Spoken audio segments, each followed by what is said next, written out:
Hi, good morning from Germany, everyone. Thanks for joining the webinar today.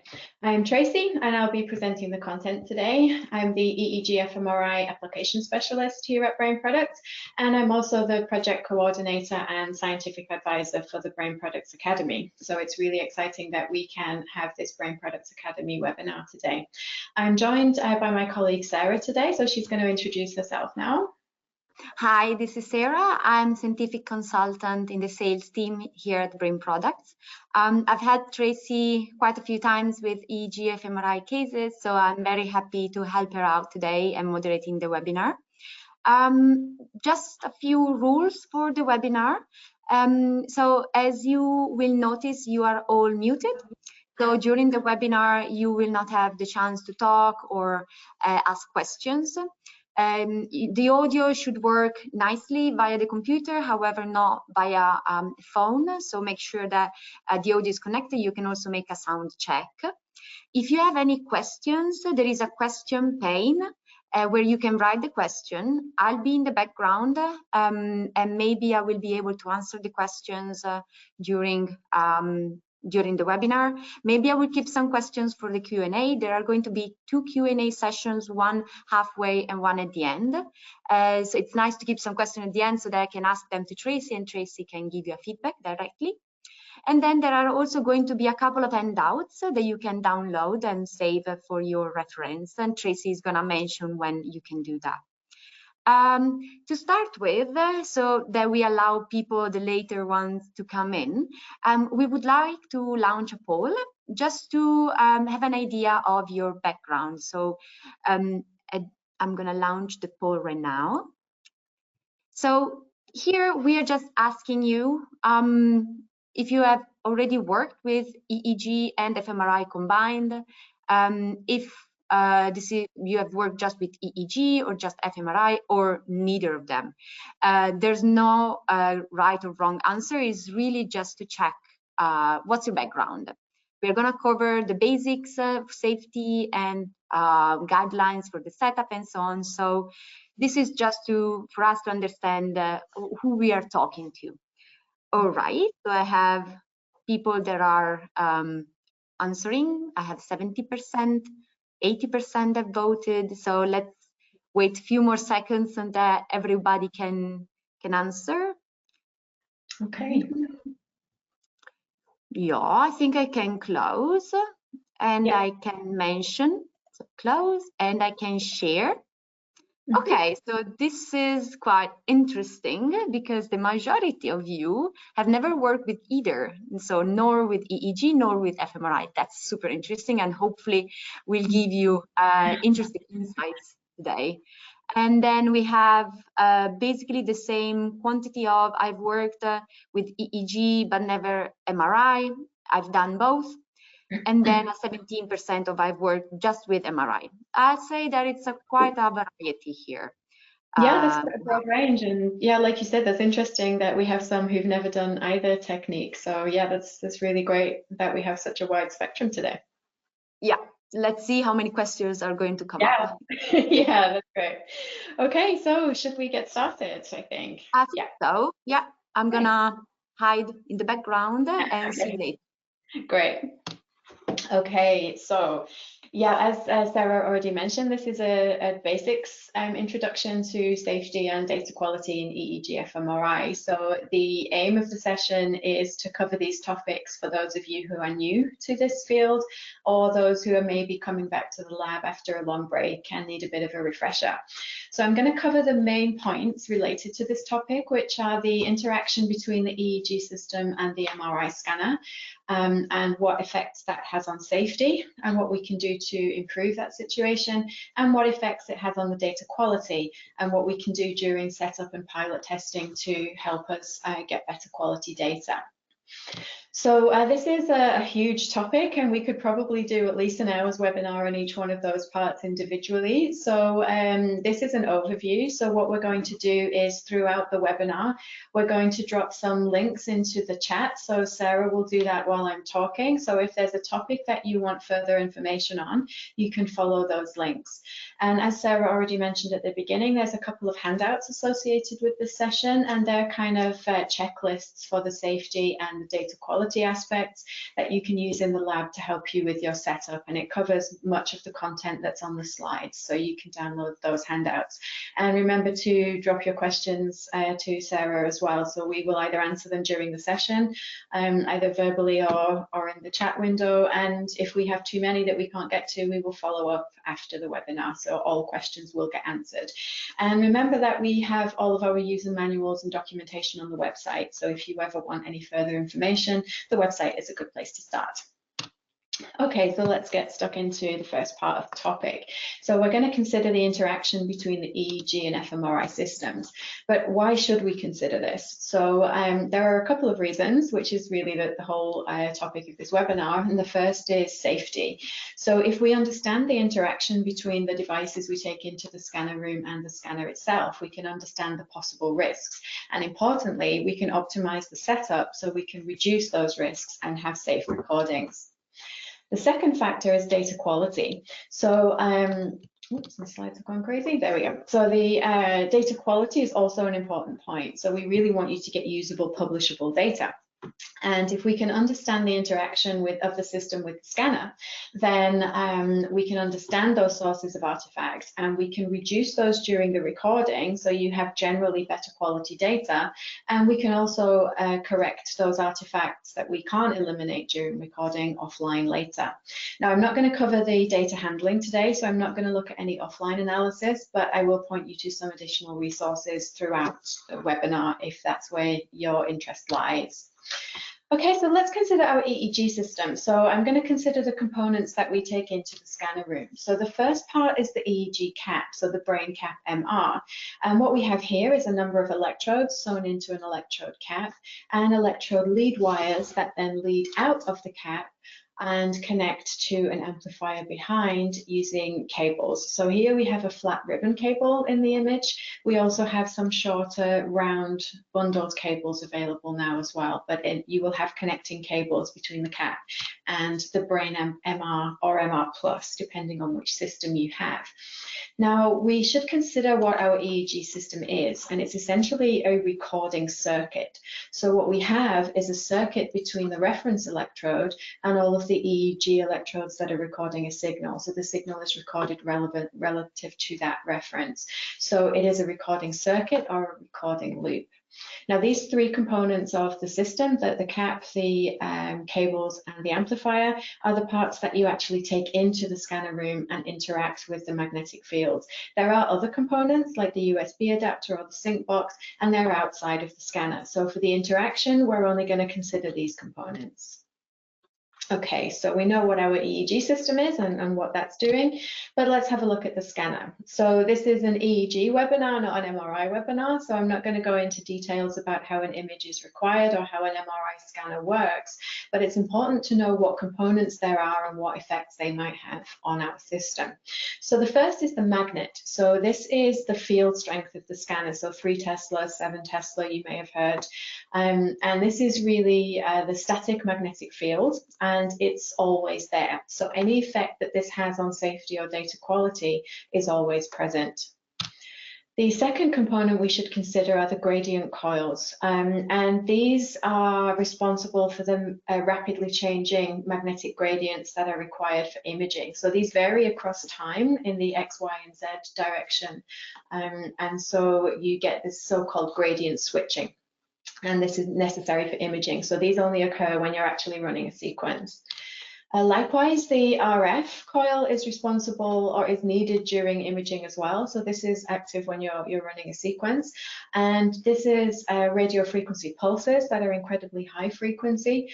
And these are transmitted by the RF transmit coil, which may be a head coil or maybe a body coil, depending on how your scanner and setup looks.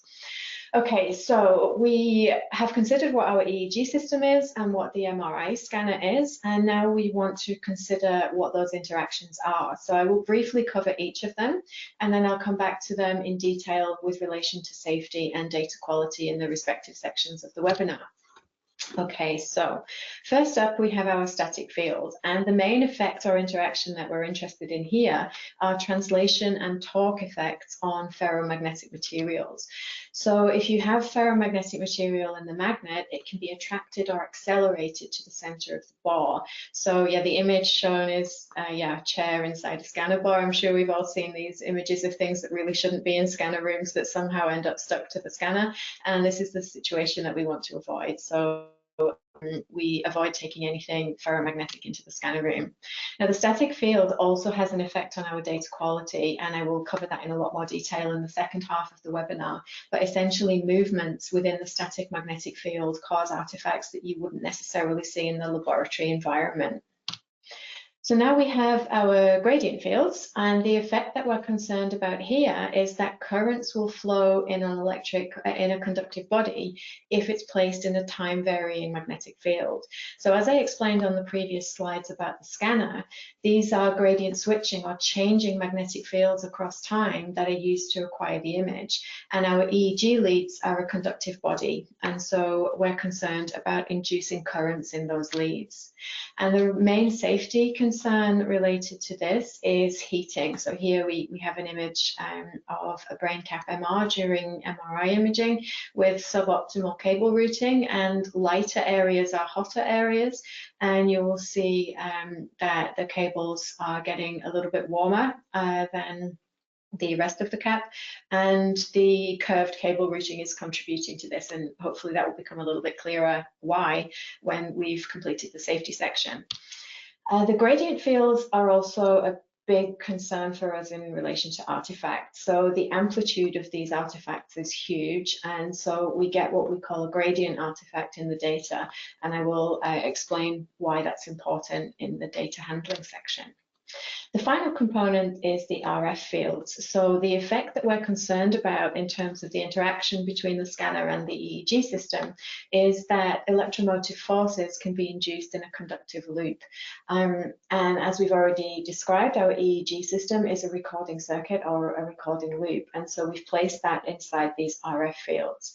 Another effect that we should be concerned about with RF is the antenna effect. So where a long lead can pick up the RF and current can be induced along those electrode leads. Again, the safety concern is heating. So I have the electrode cap heating up again on the screen, but also below that there is the amplifier input stages. So this is what you see behind the connector on the front of a brain amp system, and these are burned. So this is where we've had some thermal damage from inappropriate sequences or too much RF overload. So the RF is the component that is most concerning for us from a safety perspective. It has the effect to induce voltages in the loops, and it also has the antenna effect, so it's incredibly important. The good news is regarding RF is that we don't have to be concerned about its effect on our data. So the radio frequencies are in the order of megahertz, and the cutoff filters in the amplifier generally cut those out, so they don't make it through to the recording. They're too high frequency.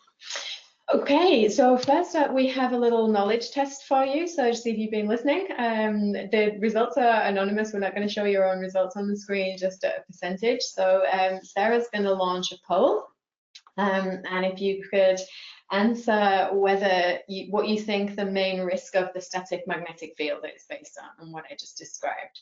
So I think we'll just give a few seconds for you to answer, and then Sarah will tell us the results.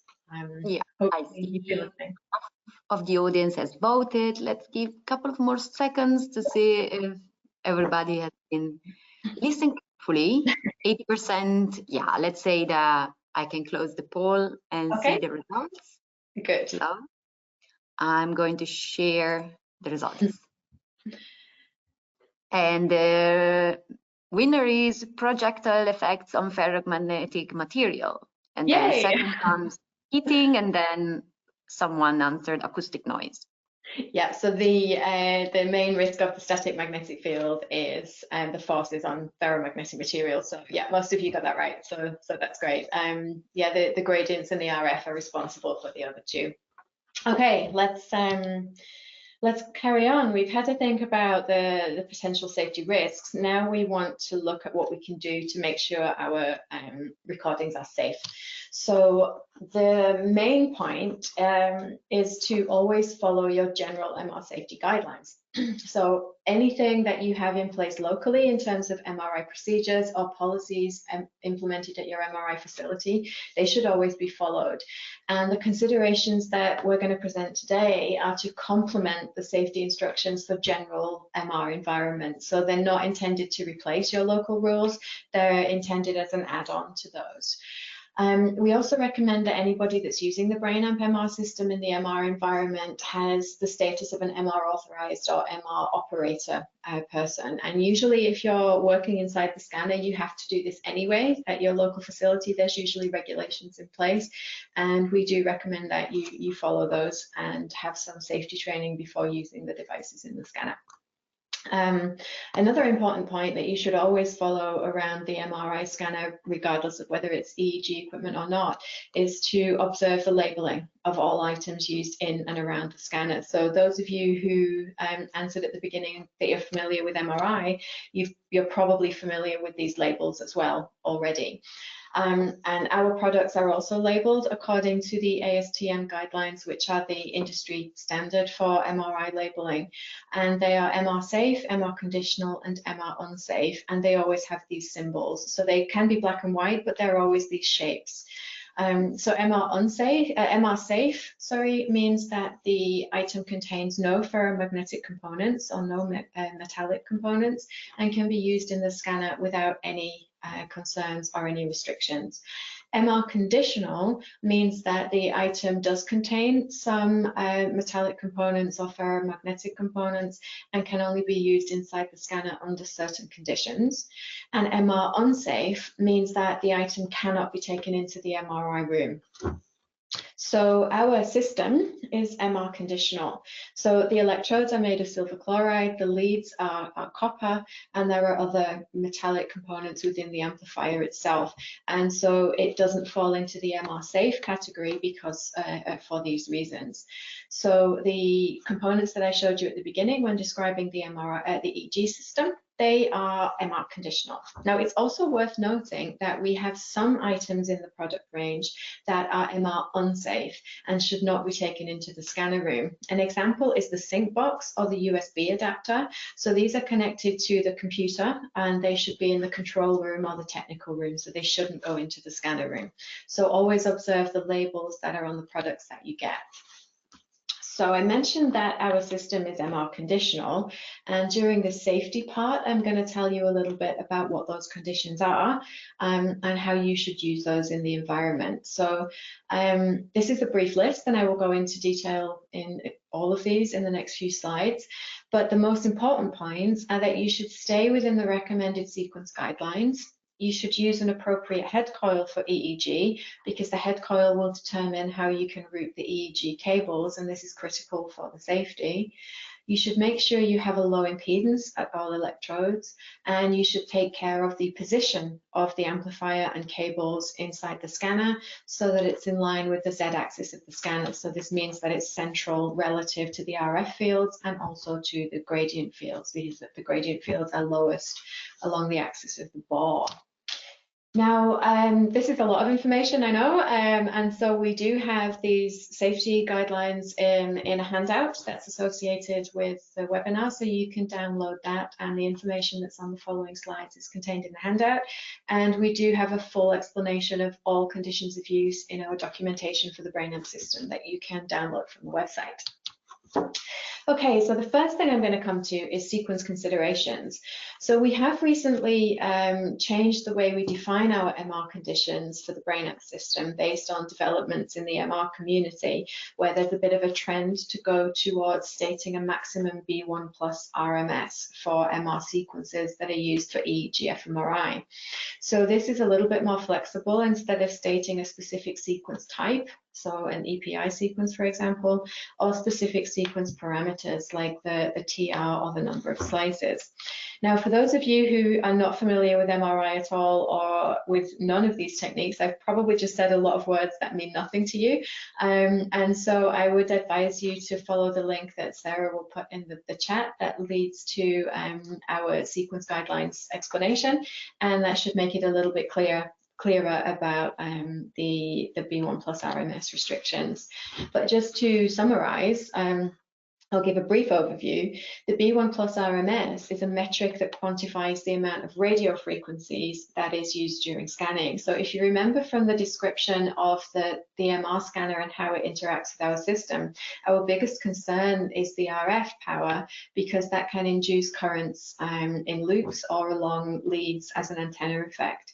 So by setting a B1 plus RMS limit, we're limiting that RF power. So it prevents excessive RF power for the equipment and for the volunteer, but it still allows some flexibility with sequence parameters.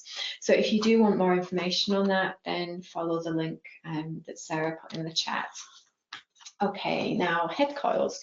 Not all head coils are suitable for EEG. So we do require a head coil that allows us to have a suitable cable routing option for the EEG cables. We need an open head coil. So an example would be a birdcage coil that's completely open at the back, or a head coil that has a specific cable routing duct or opening for the EEG cables. Now, the reason is that we want to keep everything nice and straight and avoid loops or curves in the cable. So on the heating picture that I showed you a little earlier, you could see that the curved cables were getting a little warm, and we want to prevent those curves in the cable that can be a risk for heating. So the head coil is incredibly important. But the good news is that all major scanner vendors do offer a 3 Tesla head coil with a suitable EEG cable space. I'm going to show you some examples of those, but if you don't have these coils in your lab, it may still be possible to use the EEG system. Some coils can be used with suboptimal cable routing, but some coils are a no-go completely. So if in doubt, please contact our technical support team, who can advise you on which head coils are suitable and which aren't. So if you're working on a Philips system, there's a couple of head coils available. So the D-Stream head neck spine has a very large square hole at the back, so that's plenty of room for putting the cables through. And also their 32 channel coil, you might just be able to see a little black hole at the back of that coil, and that's where you can put the EEG cables. On the Siemens system, their 64 channel coil has a cable duct right at the top, and you can see with our cap in the image there that the cable runs perfectly straight from the top of the head straight out the back of the coil, and that's an ideal setup. Likewise with the GE 48 channel coil, so I don't have a picture from overhead on that, but you can see at the back the EEG cables are coming out the back of the coil, and that's through a very similar space as for the Siemens coil. So it is possible to have head coils that are suited to EEG.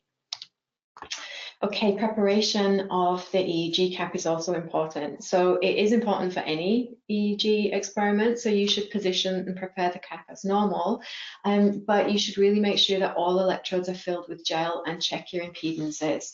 So you really have to make sure that there are no open channels, so no channels that are not connected to the participant. So maybe you forget to put gel in one, and that's easily done if you have a large number of channels. So you really have to be careful that you don't do that.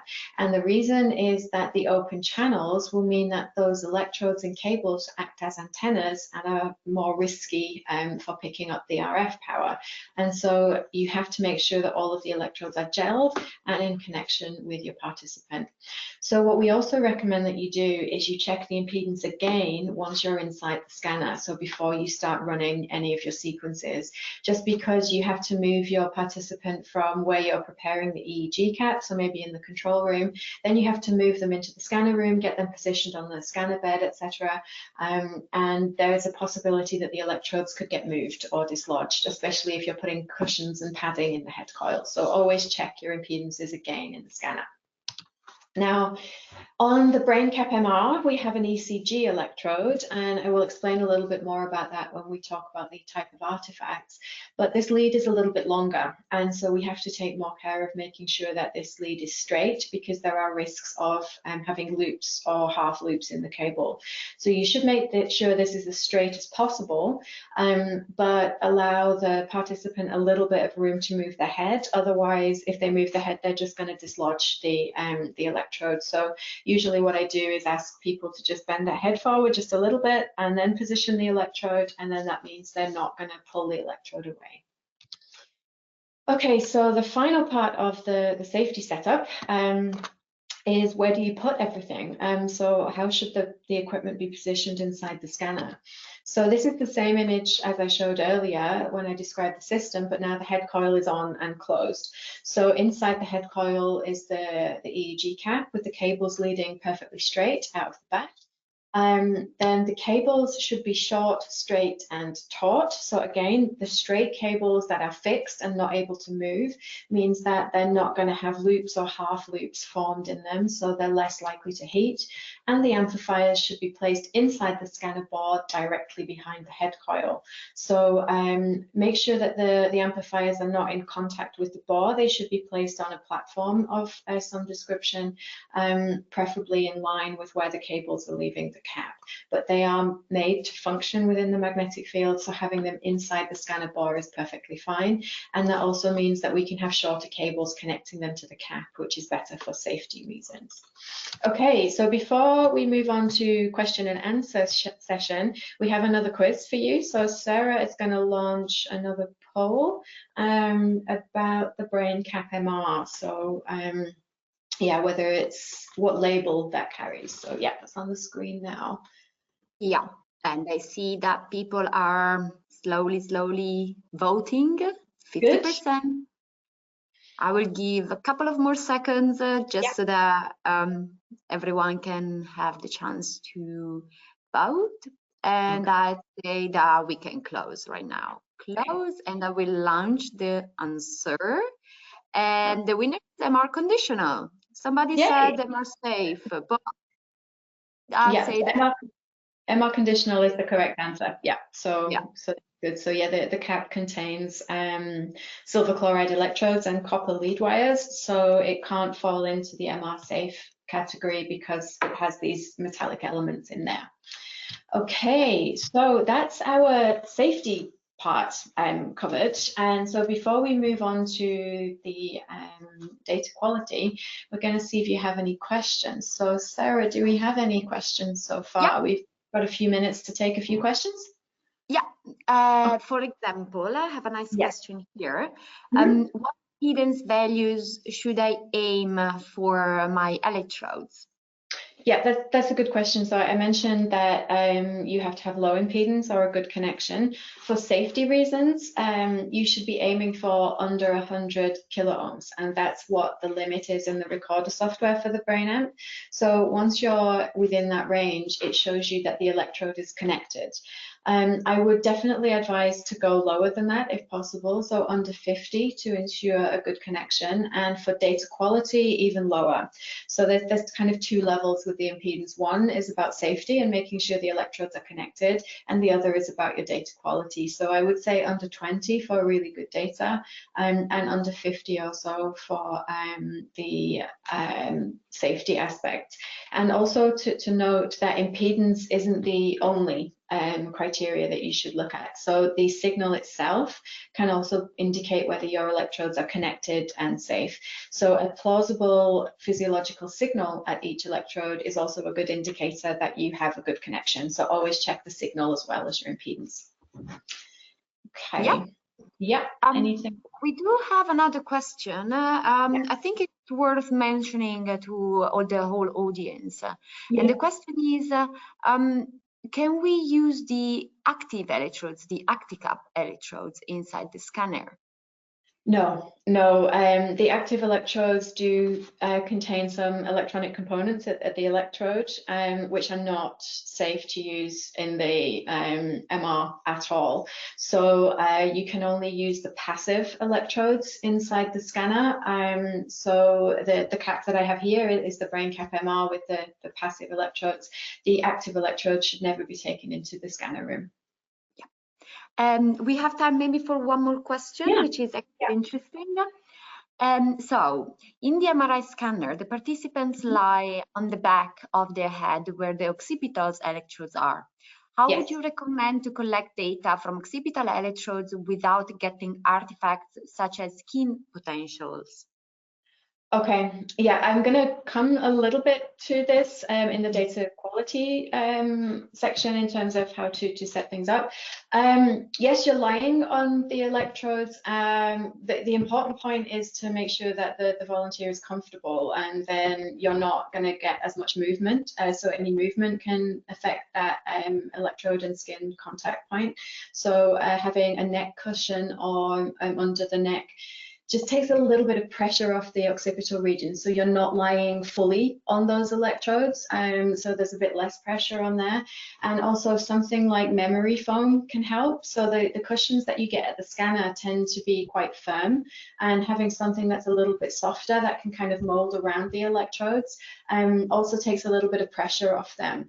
And so generally you don't see any kind of like sweating artifacts usually in the scanner because it's quite cold in there, so it's unusual to get any drift because of those kind of artifacts. And generally we actually find that the impedance goes down a little bit once you're in the scanner because you have a better contact because you're lying on it. So if you can reduce the pressure a little bit and reduce the likelihood of movements, then you're less likely to get any skin potentials or sweating potentials or other kinds of artifacts that you don't want to have to deal with. All right. So I would say we don't have any more questions at the moment. Okay. So I think that we can move on to the next session. Great. Okay, good. Thank you, Sarah. Then let's move on to optimizing the EEG setup in the MR environment for your data quality. So let's consider which magnetic fields are important. So we already said at the beginning that the RF is not data critical because it's so high frequency, it doesn't make it through to the recorded data. It's filtered out at the hardware level. So what we're really interested in are the gradients, the gradient fields and the static magnetic field. And the principle that we're interested in is Faraday's law of electromagnetic induction. So that a magnetic field will interact with an electrical circuit to produce an electromotive force, or essentially a voltage. So we already talked about our EEG system being a circuit, and we already talked about the gradient fields switching across time. So the magnetic field interacts with our EEG. So any change in those magnetic fields can induce currents along the electrode leads. So what we have are two ways that the magnetic field can influence the data. The first is the gradient switching that we've talked about, so the more obvious one where we're applying those varying gradients. And the other one is movement within the static magnetic field. So if you move the electrodes or the lead wires within that field, then you can also induce voltages, and that's where we get our artifact from.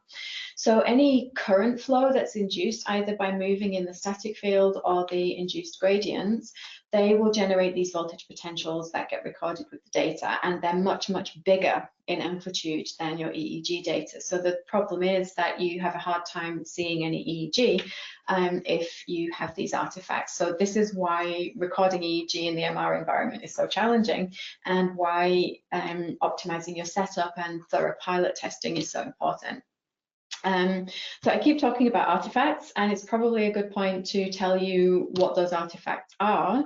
And I would just point you to another webinar that we have. So Sarah will put the link in the chat for you, where we look at the scanner-related artifacts in great detail in terms of how they affect the data, and also how to handle those artifacts using the Brain Vision Analyzer 2 software, so our analysis software. So that's a whole webinar on just the artifact handling. So if you're at that stage with your experiment, or you're interested in correcting the artifacts, then I would direct you to that webinar. Here I'm only going to cover them very, very briefly. So we have the gradient artifact, and this is the voltage induced by the application of the varying magnetic fields. And we have something called a cardioballistic artifact. Now, this is related to movement within the static magnetic field. And really, any motion will induce those voltages that I described on the previous slide. And with the cardiac cycle, we have the pulsing of the blood vessels, which causes a little bit of movement, especially in the temporal regions, because there's a lot of blood vessels in those areas of the head. And we also have a high velocity conductive liquid, so your blood moving through a magnetic field. And so lots of these different small effects can result in a cardioballistic artifact. And this is why we have the ECG electrode. So the ECG electrode tells us exactly when every heartbeat is happening, and we can use that temporal information later to correct the data. And then we have motion-related artifacts. So just general motion that might not be a problem in the laboratory would be a problem in the MR scanner because of the interaction with the static magnetic field. So even tiny head movements can induce artifacts in the data, and vibrations can be particularly problematic in the scanner because the effect of those in the data is much, much higher than in the laboratory. Now, optimizing your setup is critical to getting good data. The overall quality of your data does depend on many factors that we can optimize during the setup. So you don't have to deal with all of these artifacts. You can eliminate some of them. And what we need to do is take care of the hardware setup, the software setup, and also the participant preparation and comfort. We would advise you to contact the technical support team if you need any further advice on that. It's always good to do this earlier in your experiment rather than later, because we can really help you fix any effects that they have on the data. Now, the second handout that's available in the handouts pane is related to optimizing your setup. So all of these things that I'm going to go through in relation to setup optimization and pilot testing can be found in the second handout that you can download. Okay, so let's go to hardware first. So we've already talked about those items that we put inside the scanner and how to set those up safely, but we also have some components of the system outside of the scanner that can really help us with the data handling or the artifact handling. So we do need some interfaces with the scanner for gradient artifact correction. So we use a template subtraction method for the gradient artifact, and this requires temporal stability across the whole of the recording. And so we connect the sync box, which is part of the system, to the master clock of the scanner. And this means that we get a phase-locked EEG acquisition with respect to the switching gradient, so we don't have any temporal jitter in that artifact. And we also have to connect to the gradient output of the scanner, which records what we call volume triggers. So for those of you who are not familiar with fMRI, the scanner will acquire a whole imaging volume, so the whole head in our case, across a number of seconds or sometimes sub-second. And every time it does that, it will send a marker so we know exactly when it starts to do that. And it does exactly the same thing over and over again. So we can use those markers to create an average. The correct position of the electrodes, cables, and amplifier are also incredibly important for data quality, but the good news is that everything we do in this respect for safety also helps with our data quality. So by putting the amplifier and the cables in line with the z-axis of the scanner, we're putting the equipment where the gradients are at their lowest, and so less susceptible to the high amplitudes. And also we can reduce vibrations. So we use shorter cables. We can secure those cables and the amplifiers with sandbags, for example, or tape, and make sure that nothing is in contact with the bore of the scanner and that everything is stable and secure. So as well as being good for safety and avoiding cable loops, this means that the vibrations from the scanner have less of an impact on your data. Something else that you might consider, which is another large topic, so we do have a link to a press release article that describes the carbon wire loops, and these are a device that you can use for acquiring the motion artifact separate from the EEG. And the cap I have here actually has the carbon wire loops on it, so the large loops here, these loops will pick up any movement artifacts, and then you can use them in regression later to get rid of the artifacts. So if you want more information on that, you can follow the link that Sarah will put in the chat. Okay, now we need to set up our software. So our hardware is taken care of, it's all set up, it's all safe, it's not going to pick up vibrations, and it's in the optimal position. But we also need to take care of our recording software. Now, the point is that some of the recording parameters can really influence the success of the gradient artifact correction. And recording EEG in the MRI scanner is one of those situations that if you get this set up wrong, you can lose the data, because it means you can't correct the artifacts properly. So it really is crucial to set up your recorder workspace, which is our recording software, appropriately for EEG-fMRI. So there's three main things that you need to do. You need to enter the correct amplifier settings in the recorder workspace. So that's related to the sampling rate, the high and low cutoff filters, and the amplitude resolution. You need to check that the sync box settings are entered correctly. So we've mentioned that we need to connect to the master clock, but we need to make sure that the software is recognizing that as well. And we also need to make sure the digital port settings are correct so that the triggers can be received. Now, that's a lot of information, and I'm sure some questions will be, what are those settings? What do I need to do exactly? And we do have a support tip on that. So Sarah will drop a link in the chat for you. And if you want some information on how to set up recorder for EEG-fMRI, all of the workspace settings are described clearly in that support tip. Okay, we have another software that works alongside the recorder software. It's called RecView, and this is a viewing tool, so it doesn't affect your saved data. So your raw data with all of the artifact is still stored to disk, and we do recommend that you do your artifact handling offline. But it can be very, very useful to see a clean signal during your recording. So for example, here, the larger window in the background is what you would see during an EEG-fMRI recording. So it's just huge gradient artifacts. You can't see anything meaningful there. The smaller window is the RecView window that has been cleaning the EEG of the gradient artifact in real time. So this has the advantage that you can see whether all of your channels are still connected. So it may be that, you know, maybe your volunteer moves, maybe they sneeze or they move their head, and some electrode gets dislodged a little bit. You can immediately see if you've lost any signal, and you can correct that. It's also very useful if you want to look at the signal during recording. So for example, if you're working with epilepsy patients and you want to see if they've had a seizure or any epileptic activity, then you can see that in real time during the scan. So we do recommend that you have the RecView software running alongside recorder so you can view clean data. Now, participant preparation and comfort is important in any study, and we hope that you all take care of that anyway. But in the MR environment, it's particularly important to have a good preparation because of the artifacts that you are likely to pick up. And it's also important to make sure that your participant is comfortable, because that reduces the likelihood that they will move and cause movement-related artifacts in the data. So the EEG specific things you should take care of is to have the low impedance and the plausible signal. So as I explained during the Q&A session a few minutes ago, always check your impedance inside and outside the scanner, and always look for a plausible signal as well as the impedance value. Now, the ECG electrode we've considered in relation to safety, so we need to make sure that it's secure and it's not going to be moved and then become an antenna. But we also need to make sure we get a clear cardioballistic artifact correction, and we need a good ECG signal for that.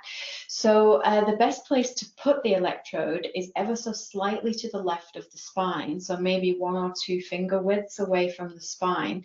So central, perfectly central would be better from an artifact perspective, but more to the left is better for us from a signal perspective, in that you're more likely to pick up the activity across the heart axis that you're wanting to pick up for your ECG signal. So this is something that you might want to play around with during pilot testing in terms of the position of the electrode and how much gradient artifact it picks up based on how far away from the central axis it is. some general good practice things to think about are really more general good practice for any MRI experiment. So try to select participants that are already familiar with the MR environment. And if you can't do that, allow the participants a little bit of time to adapt to the environment or to train in the environment, because it is an unusual place to be inside the MRI scanner. And if your participant is not comfortable in that space, then it is going to affect your data quality. As we mentioned a little bit when we were talking about the occipital electrodes during the questions, reducing the participant's head movement with cushions can be really helpful for the data in terms of reducing movement, but it can also help with their comfort. So if you're comfortable, you're less likely to be irritated, move your head or try and take some pressure off an electrode. And the cushion under the head is really important for that. And as I mentioned, something a bit softer than the cushions that come with the scanner can be quite helpful. And also the neck support just takes a little bit of the pressure off the occipital electrodes rather than having all of the weight of the head right on the electrodes you want to record from. Okay, the final part of the talk is what to look for during pilot testing. So hopefully you followed all of the guidelines for setting everything up appropriately, but we still need to pilot test to make sure we can handle the artifacts and also check for anything that we have in the environment. So this flowchart, I know there's a lot of text on there, but this is available in a link that Sarah's going to put in the chat. And this figure is also in the second handout that's available, so don't worry if you can't see everything on the screen at the moment. But essentially, we recommend a step-by-step pilot testing process where you test your EEG paradigm outside of the scanner to make sure that you get the signal that you want. Then you test it in the static magnetic field to check out the environment and the cardioballistic artifact. And then you move on to running the gradients. So not going straight into the scanner and trying to run a full EEG-fMRI experiment. If you do it step by step, so an iterative process, if something isn't right, you can go back and fix it. And so this step-by-step process is a really helpful one to follow. And just to note that we recommend that you always monitor your data quality throughout the study. So as we'll learn in the next few slides, there are many things in the MRI environment that can influence the data quality. And it could be that somebody introduced something that you didn't know about into the scanner room, and this could be causing noise in your data. So always monitor your data quality throughout.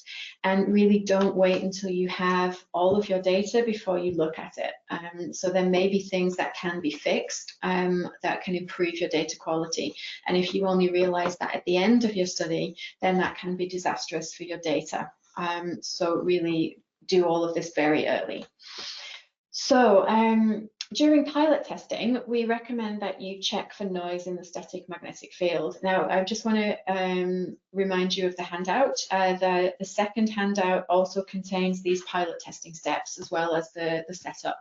So you can find a summary of all of these in the handout.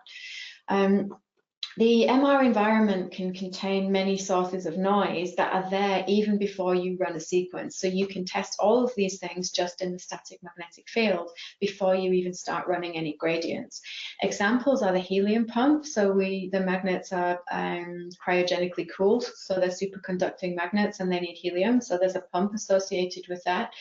The air conditioning or the ventilation in the scanner bore could cause noise. Any other equipment in the scanner room, so you should know from measuring EEG in the lab, you may pick up line noise at 50 or 60 hertz, depending on where in the world you're recording, and that's from the electrical devices within the room. There may be other things in the scanner room, like medical monitoring devices, that can influence the data. And the surrounding environment is also important. So we have had some very strange cases where elevators in the vicinity of the scanner room can be picked up in the EEG data. And that's because the data is so sensitive to these vibrations when it's inside the magnetic field.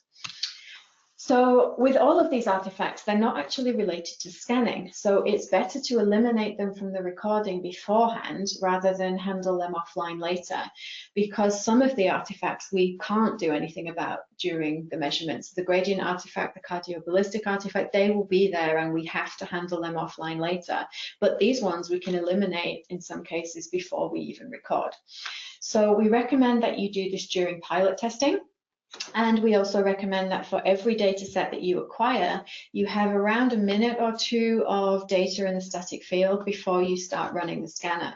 That way you always have a baseline or a reference for what the data quality was like before you did gradient artifact correction, because gradient artifact correction will just handle the gradient artifact. It won't improve the general quality of your data.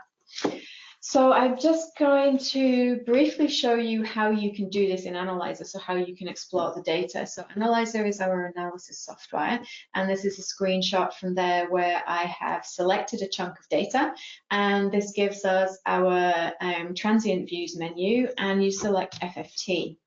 Now this gives you a separate window with an FFT plot, so fast Fourier transform, which shows you the spectral content of the data. Now it does show you all channels. I've just selected 2 here for demo purposes. And what you see is that we have a number of spikes in the frequency spectrum. And in this case, it's related to the helium pump. So if you see this in your data, it could be related to the helium pump, but different helium pumps do look different. Unfortunately, it's not so easy to deal with.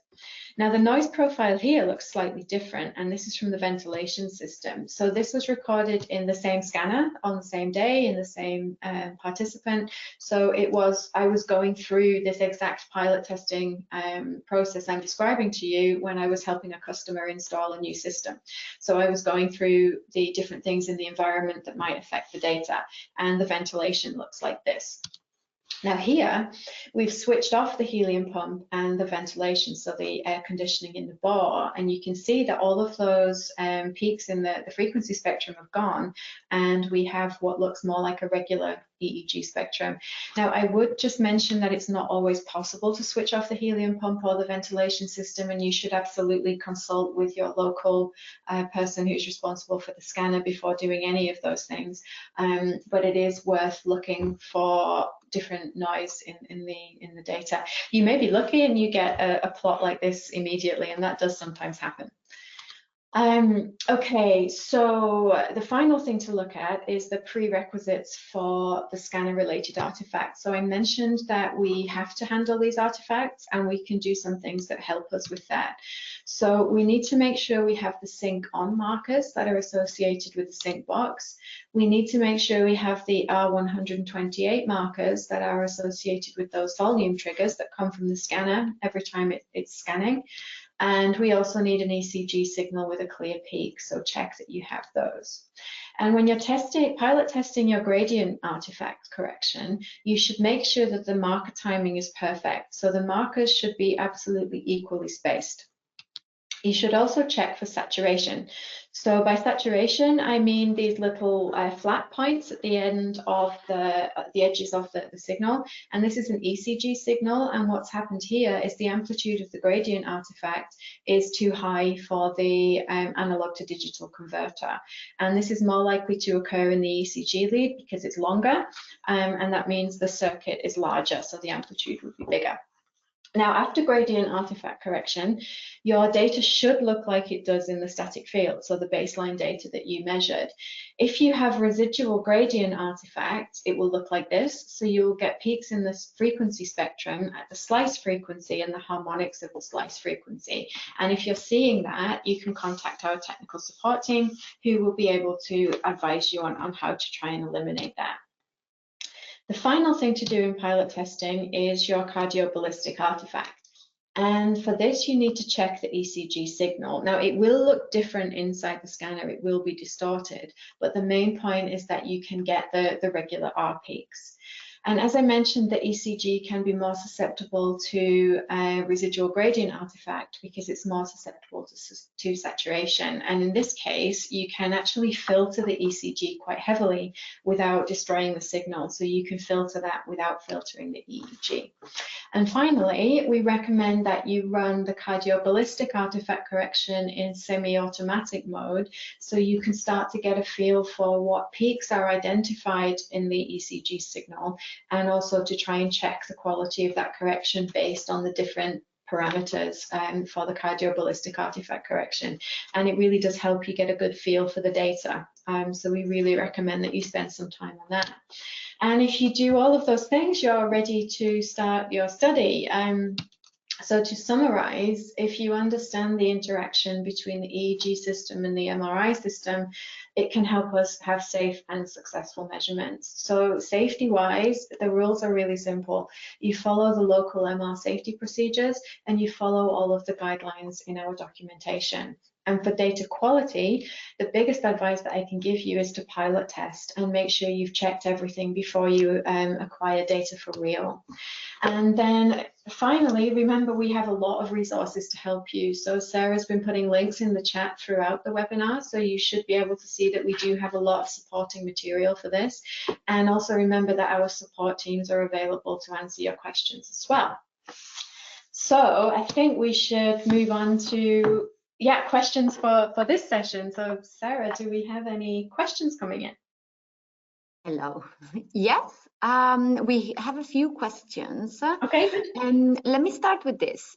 It's a little bit of a recap, maybe. Can you explain the volume triggers once more, and why would we need them? Yeah. This is. I thought this might come up, given that we have some people who are not familiar with MRI. So what happens during an MRI scan, or an fMRI scan, I should say, is that the scanner acquires an image of the whole brain in a very short time, so 1 or 2 seconds or so, and it does exactly the same thing every time. So it acquires the whole brain in a number of slices, and then it does it again and again and again, and that's how you get the functional information over time. Now, what happens at the start of every one of those acquisitions, so we call that a volume, is the scanner will send a trigger or a marker that says, okay, I'm starting a new measurement now. And then it does it again. Now I'm starting a new measurement, and so on. And this happens throughout your experiment. So this can happen hundreds of times across a longer experiment. And these volume triggers are necessary for the gradient artifact correction. So in order to remove that artifact from the data, we need to create a template of that.